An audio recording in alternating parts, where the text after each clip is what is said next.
Primeiro, sobre os shows no Carnaval.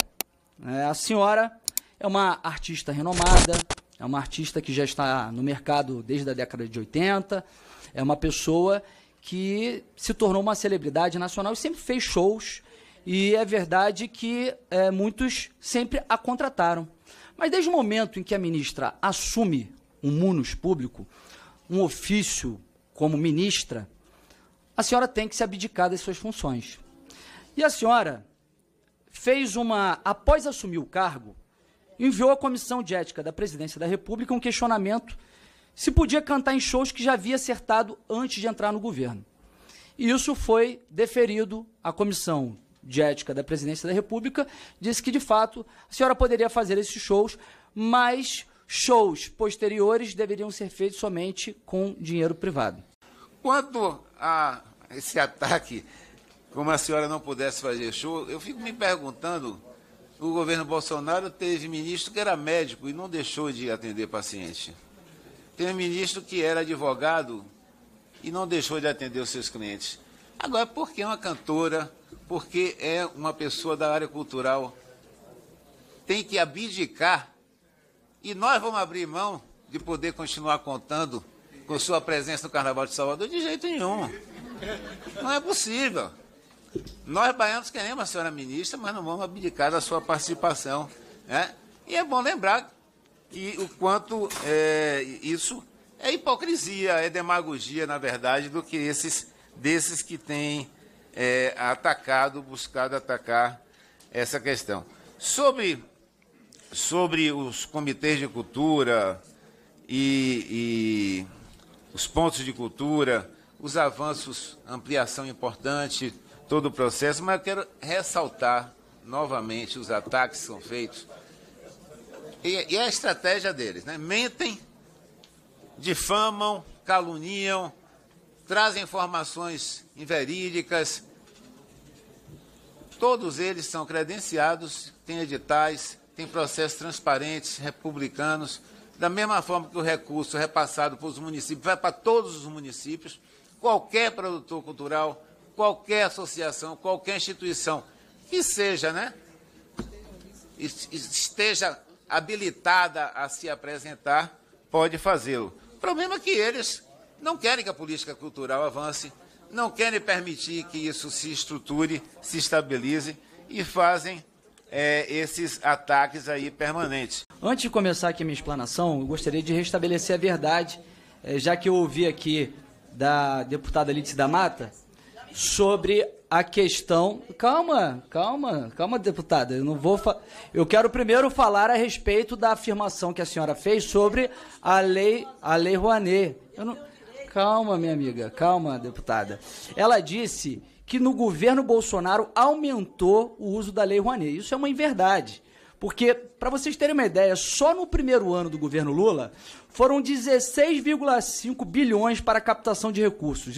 Isso superou os 4 anos de governo Bolsonaro, que foram 15,2 bilhões. Então, só para restabelecer a verdade com relação a esse fato. Nossa ministra, para nós é uma satisfação recebê-la aqui.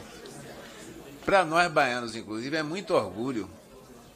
Tivemos o ministro Gilberto Gil, estabeleceu marcos importantes da política cultural no governo do presidente Lula. Juca Ferreira, passamos o período das trevas, da destruição, e a senhora está tocando essa grande missão de reconstruir e levando a termo, com um resultado excelente, reconstruir o Ministério, reconstruir as políticas culturais, reconstruir a capacidade do Estado brasileiro e atuar numa área tão importante. A gente sabe que a destruição do governo Bolsonaro foi de largas proporções em todas as áreas. Eu já fiz algumas vezes esse desafio aqui, e repito para os bolsonaristas, me mostrem uma única área de política pública, um único ministério que conseguiu preservar o que a gente tinha em 2016, quando deram um golpe e tiraram a presidenta Dilma. Não tem. Não tem na cultura, na educação, na saúde, na economia, na agricultura, nada. Nem nas áreas que eles tanto arrotam, como segurança, como agricultura, como comércio, nada. Imagine a destruição que foi feita na área cultural, né? Essa tarefa que a senhora está tocando é uma tarefa importantíssima. Eu quero parabenizá-la pelos resultados em tão pouco tempo, né, já visíveis, palpáveis, materializados. Um outro aspecto que eu queria destacar, já foi um pouco comentado, mas é bom enfatizar.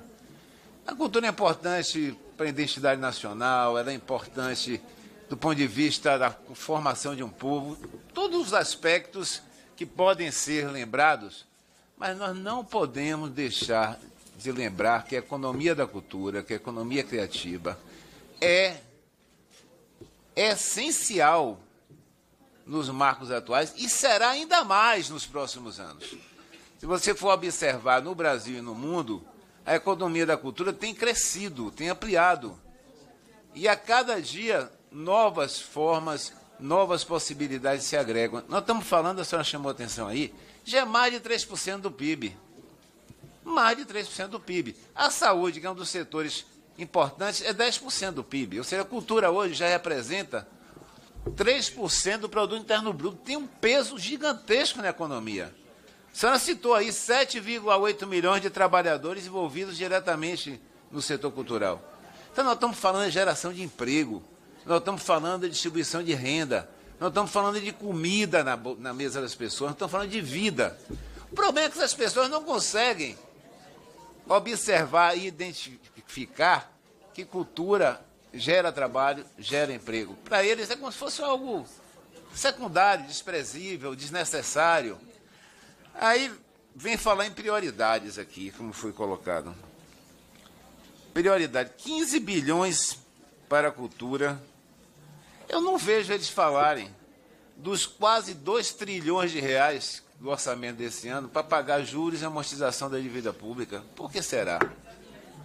Por que será? Hã? Enquanto, sabe quanto é que representa, deputado Denis, o orçamento percentualmente da cultura? 0,04%. Nós temos que falar com o presidente Lula para a próxima peça orçamentária melhorar um pouquinho. 0,04%. É muito pouco, é muito pouco. Ao contrário do que eles falaram aqui, nós precisamos aumentar. O investimento não é despesa, é investimento em cultura, investimento numa área essencial para a vida. Enquanto a gente torra 43% do orçamento com juros e amortização para gerar os interesses, inclusive dessa turma que financia esses representantes da extrema-direita, né? Nós, com tão pouco, estamos fazendo tanto, e parabenizo a senhora e toda a sua equipe. Vem falar aqui do Rio Grande do Sul, né? Não vou nem citar o que já foi comentado aqui, mas é bom lembrar que o PIB do Rio Grande do Sul, em 2024, aumentou 5%, graças aos recursos federais que foram injetados na economia e graças à capacidade que o Estado brasileiro teve de apoiar em diversas áreas, inclusive também no setor cultural, que foi destruído, tanto quanto a agricultura ou até mais. A paralisação foi geral, total, nas atividades nessa área. Sobre a Lei Rouanet, a deputada Jandira já comentou, eu participei da CPI da Lei Rouanet, deputada Bacelar. Fizeram aquele estardalhaço todo, que iam abrir a caixa preta, que iam mostrar os escândalos. Participamos. E eu quero lhe parabenizar, porque a senhora já está cumprindo o que a CPI da Lei Rouanet identificou. Não identificou escândalo, não identificou desvio, identificou que os critérios, pela própria concentração econômica, pela própria concentração das empresas que são potenciais apoiadores, havia uma concentração regional, havia uma concentração porque a captação era difícil para os pequenos produtores, porque a distribuição dessas empresas não privilegiava alguns estados. Foi isso que a CPI identificou. Identificou a necessidade de aperfeiçoar a lei. Identificou a necessidade de atualizar e estabelecer critérios. E o que a gente está observando, a senhora apresentou aí, aumentou no Brasil todo, mas na região norte aumentou 257,8%. E linhas específicas que passaram a ser construídas já segue, né, essa preocupação de dar maior capilaridade. Bom, falando em capilaridade, eu quero registrar aqui, acho que todos esses processos são importantes, a política de cultura viva, a iniciativas as mais diversas, mas eu quero destacar a questão da estruturante, que é a conformação do Sistema Nacional de Cultura, né? Termos conselhos municipais de cultura, termos secretarias municipais de cultura ou diretorias municipais de cultura. É essa capilaridade que o sistema está absorvendo, democratizando. Os recursos não são distribuídos para quem a ministra quer. Os recursos são fundo a fundo, como é na saúde também. A inspiração no modelo do SUS tem sido comentado, né, porque você junta as 3 esferas de governo, você cria mecanismo de controle, você cria orçamento regular na veia do sistema.